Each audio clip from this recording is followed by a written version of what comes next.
Life is unpredictable, tough and unreasonable sometimes. As we grow, our circle does so. Our interest, choices and intellect create a place for us in this big world. Many people are warmly welcomed and get appreciated for their presence. But some get brutally thrown away. That's when realizing one's strength, revisiting the roots where they eternally belong, and embracing the journey unconventionally helps. In this little forest, nothing is unpredictable as you stop waiting for the rain and worrying for hail. It does not feel tough anymore, as it stopped being easy often. It still gets unreasonable, but with a small effort towards understanding it, life gets unveiled and starts to make sense in a far better way. Many wishes to those who found and followed into their little forest. Song Hae-won, a young woman in Korea, reaches her village late at night with a hungry stomach.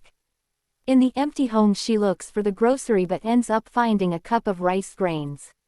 She gets lettuce and green onions from the yard and cooks rice soup. After eating she seemed happy as it was her proper meal in a long time.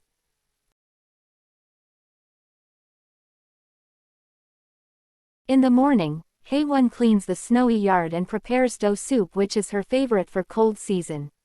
She meets her childhood friends. Eun-suk works in a local bank and Jae-ha works in farms. She seemed a bit hesitant to talk to them at first as it had been a long time since they met. Next day Hae-won's aunt pays a visit to her, after noticing the smoke from the chimney. Hae-won's aunt asks if her mother has tried to contact her. She gets a lot of groceries from her aunt and a pet dog from Jae-ha for her company. Hae-won went to the city for higher study in the dream of a better life. One day on returning home, Hae-won realizes that her mother was not around. She vanished, leaving behind a letter without mentioning where. Little Hae-won was mad, confused and devastated. She was never able to understand why her mom left her suddenly when everything was great. After noon she prepares a delicious Korean rice cake with her friends. While having lunch, Jae-ha says the rice cake tastes different from the one Hae-won's mom used to prepare. Hae-won's mom always enjoyed cooking and experimenting around it. Hae-won has got it from her. She remembers her mother's recipe of makgeolli, a Korean traditional alcoholic drink, prepared on a long winter night, and she copies it. She tried it with Jae-ha after a few days of fermentation, and both enjoyed the bitter and sour taste of it. She knit a small scarf for her dog and tells him that she is staying for a while. Days passes and spring comes. Hae-won gets busy with farming. She plants potatoes and peppers in the yard. She observes them sprouting against all odds of nature, under the calmness of the earth. In this spring, she gets close to soil like never before. Realizing that we all are products of this air and soil around us is the best of all. However, every time she cooks, she remembers her mom and gets competitive with her in her own head. Hae-won informs the village postman not to deliver any posts to her home, because she is staying temporarily and will be leaving soon, but he says it's his duty to deliver. It's her freedom whether to read it or not. After many years she gets a letter from her mom which sadly had a recipe to bake potato bread. Spring rolls to summer, a season where wheat grows with no effort. Korea was experiencing heat strokes as usual. She gets to know Eun-suk was having a tough time in the office. Seeing her all frustrated, Hae-won tells her to quit the job. Eun-suk was expecting some console instead of a cold suggestion. She gets upset and leaves Hae-won home. After hearing about Hae-won and Eun-suk's fight, Jae-ha tells Hae-won how cool she is from childhood. He reminds her how she fought bullies in the school and she was very calm and cool even at such a small age. That made her think about her mom. It was Hae-won's mom who told her that bullies enjoy seeing their victims sad. The more you get sad, the more they win. Hae-won listens to her mother and ignores the bullies and slowly gets off their target list.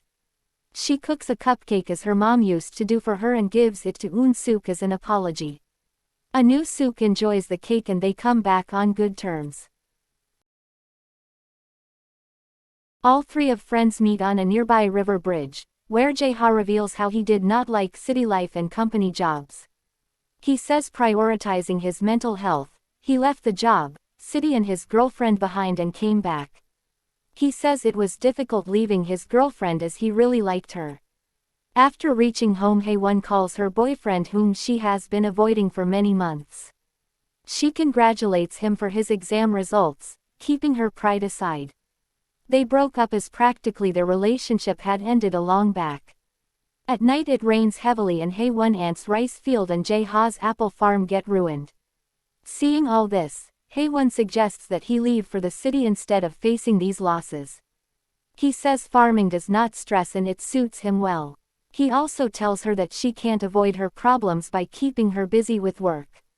From childhood, Haewon was not interested in village life. She was a fan of rustling but comfortable city life. After the death of her husband, Haewon's mom continued to stay in the village to teach her the ways of life, so that Haewon remembers where her roots belong. Just like most of the women, Haewon's mother had to sacrifice her dreams for family, for Haewon. But she knew life is all about timing, taking risks and utilizing the opportunities. When Haewon moved to the city to race for a dreamy life, her mom left to live her unfulfilled dreams. Haewon reads her mom's letter again, all of her questions are answered. She carefully looks around and sees what her mother has left for her.